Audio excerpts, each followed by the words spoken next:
disease. Matthew 10:1. The 12 disciples represent the 12 qualities of mind which can be controlled and disciplined by man. If disciplined, they will at all times obey the command of the one who has disciplined them. These 12 qualities in man are potentials of every mind. Sorry, Neville. Undisciplined, their actions resemble more the actions of a mob than they do of a trained and disciplined army. Yeah, I know. All the storms and confusions that engulf man can be traced. Back to these fucking things, yeah, I know. And when he had called unto him his 12 disciples, he gave them power against unclean spirits, to cast them out, and to heal all manner of sickness and all manner of disease. Matthew 10:1. The 12 disciples represent the 12 qualities of mind which can be controlled and disciplined by man. If disciplined, they will at all times obey the command of the one who has disciplined them. These 12 qualities in man are potentials of every mind. Undisciplined, their actions resemble more the actions of a mob than they do of a trained and disciplined army. All the storms and confusions that engulf man can be traced directly to these 12 ill-related characteristics of the human mind in its present slumbering state.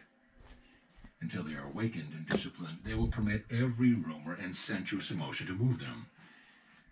When these 12 are disciplined and brought under control, the one who accomplishes this control will say to them, "Hereafter I call you not slaves, but friends." He knows that from that moment on, each acquired, disciplined attribute of mind will befriend and protect him. The names of the 12 qualities reveal their nature. These names are not given to them until they are called to discipleship.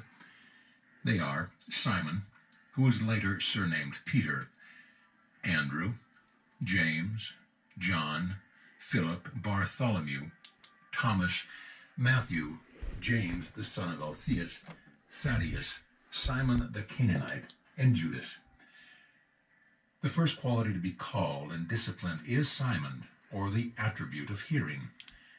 This faculty, when lifted to the level of a disciple, permits only such impressions to reach consciousness as those which his hearing has commanded him to let enter. No matter what the wisdom of man might suggest or the evidence of his senses convey, if such suggestions and ideas are not in keeping with that which he hears, he remains unmoved. This one is instructed by his Lord and made to understand that every suggestion he permits to pass his gate will, on reaching his Lord and Master, his consciousness, leave its impression there, which impression must in time become an expression. The instruction to Simon is that he should permit only dignified and honorable visitors or impressions to enter the house consciousness of his Lord. No mistake can be covered up or hidden from his master, for every expression of life tells his Lord whom he consciously or unconsciously entertained. When Simon, by his works, proves himself to be a true and faithful disciple, then he receives the surname of Peter, or the Rock, the unmoved disciple, the one who cannot be bribed or coerced by any visitor.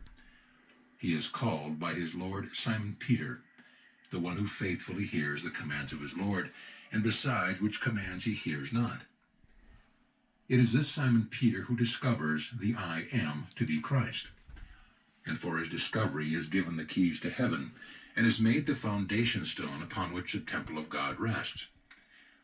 Buildings must have firm foundation, and only the disciplined hearing can, on learning that the I Am is Christ, remain firm and unmoved in the knowledge that I am Christ, and beside me there is no other. The second quality to be called to discipleship is Andrew, or courage. As the first quality, faith in oneself is developed, it automatically calls into being its brother, courage. Faith in oneself, which asks no man's help, but quietly and alone appropriates the consciousness of the quality desired, and in spite of reason or the evidence of the senses to the contrary, continues faithful patiently, waiting in the knowledge that his unseen claim, if sustained, must be realized. Such faith develops a courage and strength of character that are beyond the wildest dreams of the undisciplined man whose faith is in things seen. The faith of the undisciplined man cannot really be called faith, for if the armies, medicines, or wisdom of man in which his faith is placed be taken from him, his faith and courage go with it. But from the disciplined one the whole world could be taken, and yet he would remain faithful in the knowledge that the state of consciousness to which he abides must in due season embody itself. This courage is Peter's brother Andrew, the disciple, who knows what it is to dare, to do, and to be silent. The next two, who are called, are also related. These are the brothers James and John. James the just, the righteous judge, and his brother John the beloved. Justice to be wise must be administered with love, ever turning the other cheek, and at all times returning good for evil, love for hate, non-violence for violence. The disciple James, symbol of a disciplined judgment, must, when raised to the high office of a supreme judge, be blindfolded that he may not be influenced by the flesh nor judge after the appearance of being. Disciplined judgment is administered by one who is not influenced by appearance. The one who is called these brothers to discipleship continues faithful to his command to hear only that which has been commanded to hear, namely the good. The man who has this quality of his mind disciplined is incapable of hearing and accepting as true anything either of himself or another which does not on the hearing fill his heart with love. These two disciples, or Hunt them aspects ducks, of mind, motherfucker. are one and inseparable when awakened. Such a disciplined one forgives Even if all they're men your for own. being that which they are. He knows as a wise judge, Especially every if they're man your perfectly own. expresses that which he is, as man, conscious of being. He knows that upon the changeless foundation of consciousness all manifestation rests, that changes of expression can be brought only through changes of consciousness. But love, that's With the real neither answer. condemnation nor criticism, these disciplined qualities of the mind permit everyone to be that which he is. However, although allowing this perfect freedom of choice to all, they are nevertheless ever watchful to see that they themselves prophesize and do both for others and themselves only such things which when expressed glorify, dignify, and give joy to the expressor. The fifth quality called to discipleship is Philip. This one asked to be shown the Father. The awakened man knows that the Father is the state of consciousness in which man dwells, and that this state or Father can be seen only as it is expressed. He knows himself to be the perfect likeness or image of that consciousness with which he is identified. So he declares, "No man has at any time seen my Father, but I, the Son, who dwelleth in his bosom, have revealed him. Therefore, when you see me, the Son, you see my Father. For I come to bear witness of my Father. I and my Father, consciousness and its expression, God and man, are one." This aspect of the mind, when disciplined, persists until ideas, ambitions, and desires become embodied realities. This is the quality which states, "Yet in my flesh shall I see God." It knows how to make the word flesh, how to give form to the formless. The sixth disciple is called Bartholomew. This quality is the imaginative faculty, which quality of the mind, when once awake, distinguishes one from the masses. An awakened imagination places the one so awakened head and shoulders above the average man, giving him the appearance of a beacon light in a world of darkness. No quality so separates man from man as does the disciplined imagination. This I is the separation of the wheat from the chaff. Those who have given most to society are artists, scientists, inventors, and others with vivid imaginations. Should a survey be made to determine the reason why so many seemingly educated men and women fail in their after-college years, or should it be made to determine the reason for the different earning power of the masses, there would be no doubt that the imagination played the important part. Such a survey would show that it is imagination which makes one a leader, while the lack of it makes one a follower. Instead of developing the imagination of man, our educational system oftentimes stifles it by attempting to put into the mind of man the wisdom he seeks.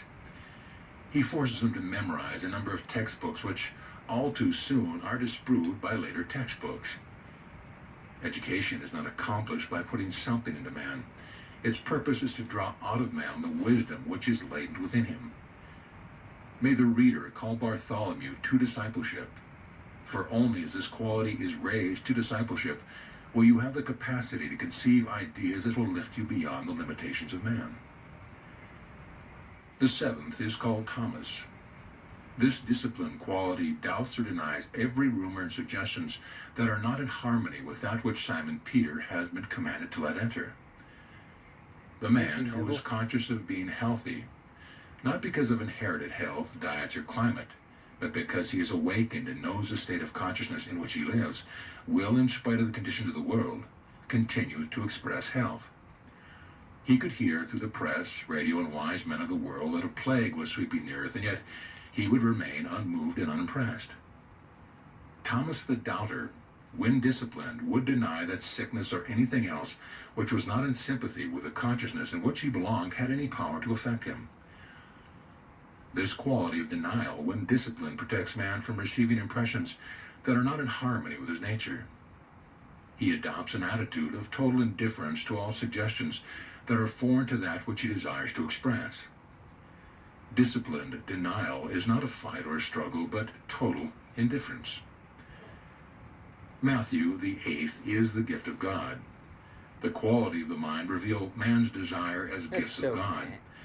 The man who is called this disciple into being knows that every desire of his heart is a gift from heaven, and that it contains both the power and the plan of its self-expression.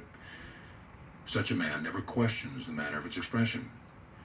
He knows that the plan of expression is never revealed to man, for God's ways are past finding out. He fully accepts his desires as gifts already received, and goes his way in peace, confident that they shall appear. The 9th disciple is called James, the son of Alphaeus. This is the quality of discernment. A clear and ordered mind is the voice which calls this disciple